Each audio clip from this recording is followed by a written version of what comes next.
Jeppe, Trollebol, heeft van Sproeten, Joeks en Lol.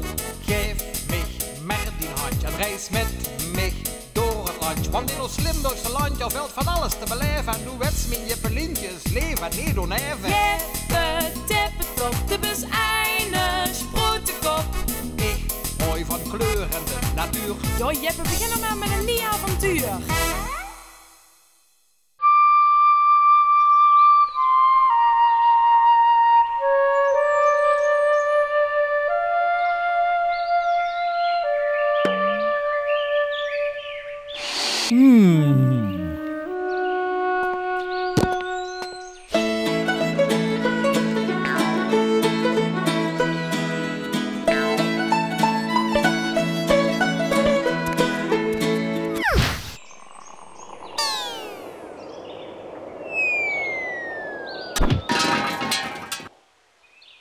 Hé, wat is dat daar in het gras? Moest ik kijken naar je wekker langs de rand van de weg? Wat is dat voor een klok? Kijk, het deksel staat open. Ik zal hem eens gauw repareren.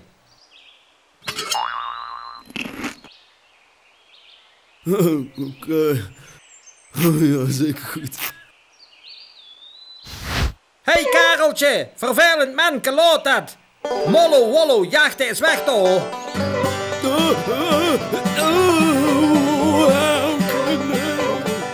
Dank je. Zo gaat het als ze oud wordt, Jeppe. Ik stond al 60 jaar helemaal alleen op dezelfde plak. De enige vogel die nog van mij schrikt, dat is Pieke van het Limburgs Museum.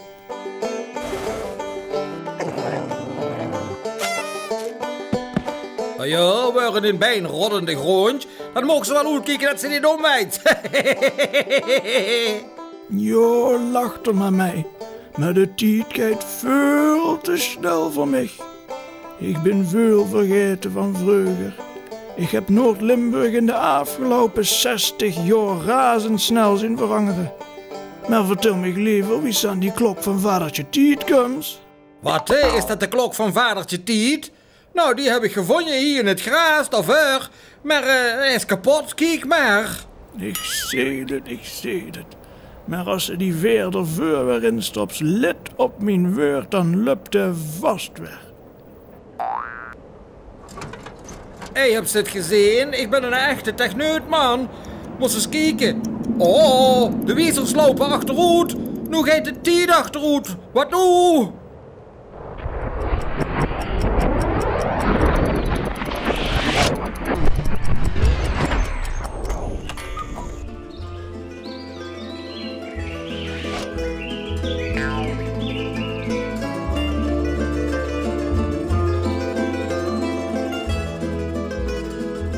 Ik heb gisteren de hele dag op het veld moeten werken. Onkruid plukken, weet je wel, tussen de staakboenen. En ik moest gisteren een proef door meneer de pastoor brengen. En ik kreeg niet eens een botterbabbeleer van hem. Het is ook altijd hetzelfde. En zij alleen maar... Halleluja, duizendmaal dank, mijn kind. Ik zal bidden voor dich en dien oorjes. Kreeg ik nou ook een kaartje voor de tekenfilm volgende week? Nee, mijn kind, je bent veel te jong en tekenfilms, dat is toch echt onzin. Maar eerwaarde, ik ben al 10. En Fientje en Cato, die hebben walkaartjes gekregen. En die zien pas 9. Hier met die proef. Amen.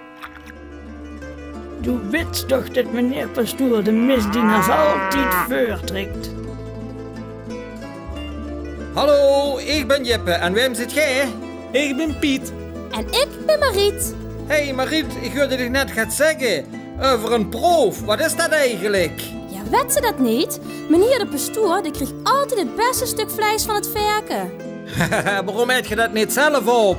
Ja, meneer de burgemeester, meneer de pastoor, het hoofd van de school en de notaris zijn notabelen.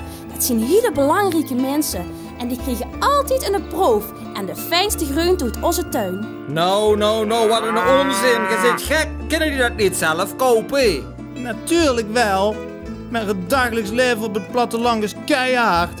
En de geleerden die hebben gestudeerd en zorgen ervoor dat wij het in de toekomst veel beter krijgen als onze ouders en opa's en oma's.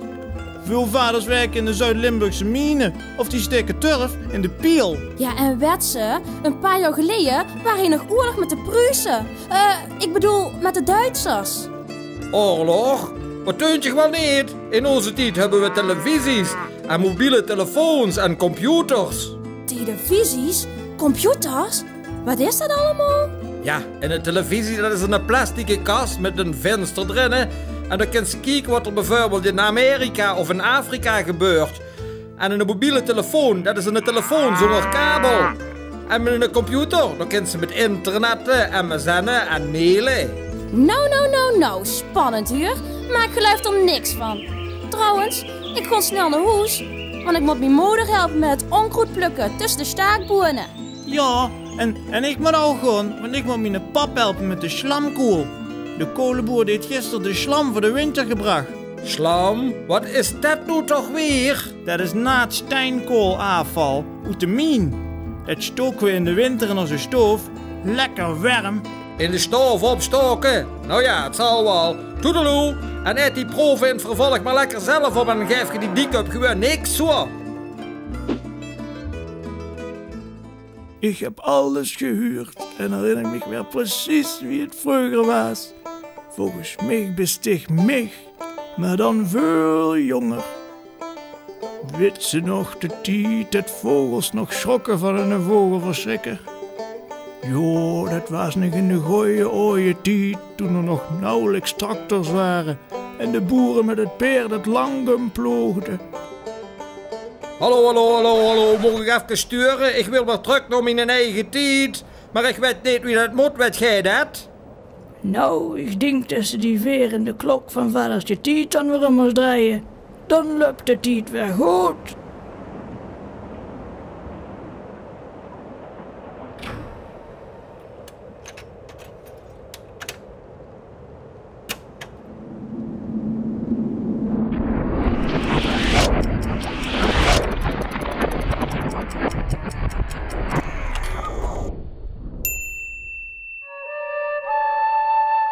Maar wat is mijn klok? Verdorie nog aan toe, ik moet hem gauw zoeken voordat er in verkeerde hand terechtkomt. Stel dich toch eens voor dat iemand de tijd terug liet lopen. Oh, dan gebeuren er grote ongelukken. Oh, dat is Jippe. Oh, Jippe, ik zie dat sticht mijn klok hebt gevonden. Wat ben ik daar blij om, hè? Ja, die klok die was kapot gevallen toevallig, maar ik heb hem gerepareerd en toen liep de tijd 60 jaar terug achterstevoren. Achterstevoren, daar heb ze het al. Oh jee, Jippe, als je het neven de weg vindt en u hebt er geen verstand van, laat het hen alsjeblieft liggen. Denk toch in zin als de tijd terugloopt, dan zitten de kinderen die avonturen niet aan. Maar uit, ik moet er niet aan denken wat er allemaal had kunnen gebeuren, jong.